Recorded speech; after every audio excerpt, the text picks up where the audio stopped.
Hey, welcome to Papa John's World. We have a 2009 KLR 650, the Kawasaki motorcycle tractor, kind of common. Anyway, I just bought this a week or so ago, and it had 4,400 miles on it. The tires were about wore out. I put new tires on it yesterday. I'm going to adjust the chain for tension. Okay, I watched a few different videos on this, and I just didn't think there were very good videos on it. But every motorcycle is going to be different. Even the different generations of the Kawasaki's are going to be different. So if you can look at tire and load data on your swing arm, and then here it talks about the slack of the chain, 35 to 45 millimeters, or 1.4 to 1 point something. You can't read it because it's messed up. Well, if that's the case, or your chain or your swing arm doesn't have that information, don't guess. You can call your dealer, or you can get a climber manual, and this is for Kawasaki 08 to 2017, which is generation 2. So there's generation 1, 2, and the third generation, which is fuel injected. This one's carbureted. So you can dig around in the book, and the climber books are pretty nice because at the end of each chapter they kind of list some specifications for each way they break down, for electrical, or this is drive chains and stuff like that. But you can go down here to drive chain slack, 35 to 45 millimeter, and at 35 to 45 millimeters, so it jives with what's on that sticker, so they've done a good job there. It also gives you 1 3/8 to 1 3/4 inches. Okay, 1 3/8 to 1 3/4. And the way you measure that is get your rear tire off the ground, put a milk crate or something underneath your bike to get the back tire off the ground. If you have the self-supporting swing down stand, that's ideal. Gets the back tire off the ground. And you can measure between front sprocket to rear. It's about 24 inches. So 12 inches is about the end of, or beginning of, this little tire and load data sticker. So right there is a swing arm, and what you do, you just take a tape measure, and it's got a little range, so you don't have to be right on the money. So we got 2 3/8, and where I'm measuring, and that's pretty dirty, sorry. I need to wash this chain and then re-lube it. It's in pretty dirty shape. And you can't hardly get that pin clean. So I'm going to push that down, and I got 2 3/4 of an inch to the center of this pin. And then if I push that all the way up as far as I can, I have 1 1/8 on that. So if I did a little bit of math, that's about 1 5/8 inches of slack. It's your book, write in it where you can find things, tag stuff. 1 3/8 to 1 3/4, and I'm at 1 5/8. So I think that's pretty good. I think this chain's already stretched. It's not going to stretch more, so I'm going to run it a little farther out than halfway, and that's really just to take the load off the bearings and the front sprocket.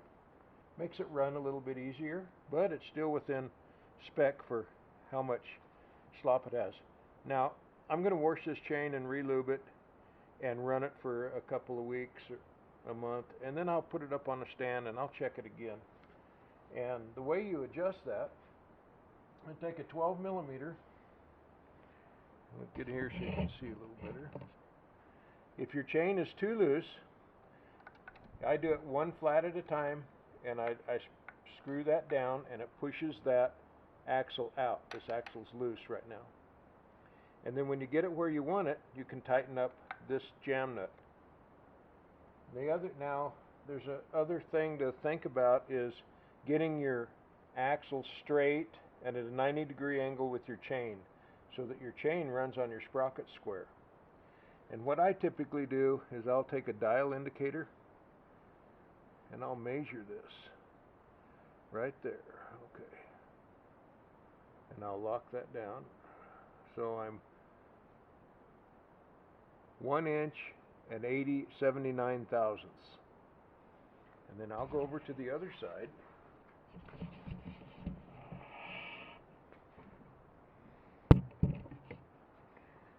And I'll check it there. That one, it goes in, but it's a little bit snug, but it does go in. Okay. Well, if that's within 1/1000th of an inch, I would say that that's good. So once you get your tension and your chain, and what I usually do is I start out slack and I measure these to get them the same, and then I run these nuts out till they touch on both sides, and then I'll start counting flats of the nut. 1, 2, 1, 2, 1, 2, 1, 2. Then I check my chain, and I just keep working that back and forth till I get it. It's not rocket science. It's pretty simple.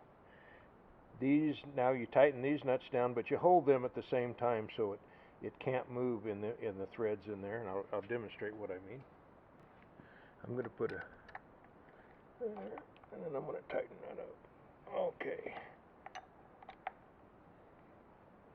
Okay, now that ensured I didn't move that. I did push that axle there. You can see that's a little bit loose.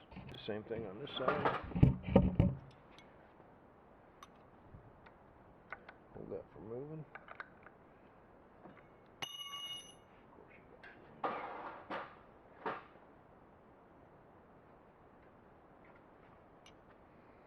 And these are 12 millimeter. 12 millimeter is kind of a weird size. Okay. I think the axle is 22 millimeter. Carter pen that holds it. I usually just push on it to make sure it's good.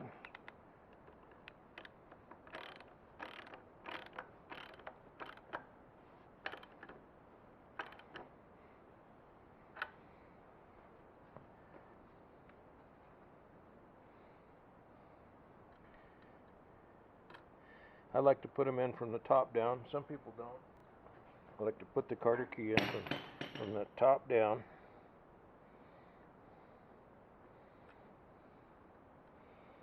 With the long side of the Carter key back, and then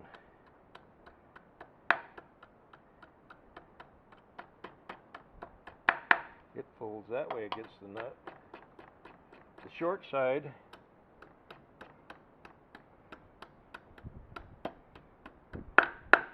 comes around like that, and then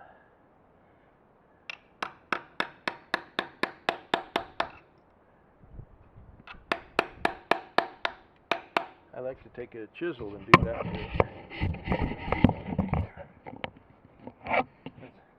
I believe the correct way to put that on.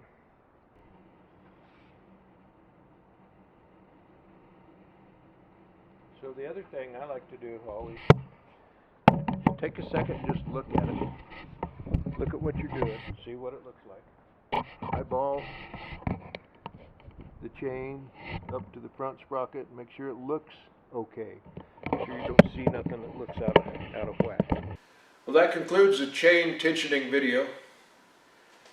Get you a manual, study it.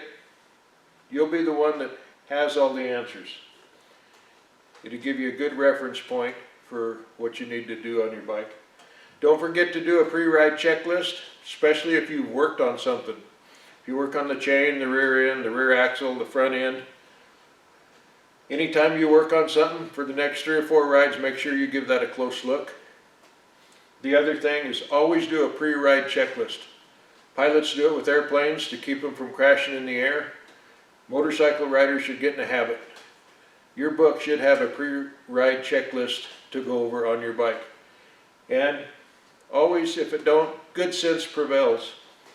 Check your axle nuts, check your Carter pins, look for loose bolts, stuff like that before you ride. Thanks for watching Papa John's World. Have fun riding your bikes. Be safe out there. And watch for the other crazy drivers.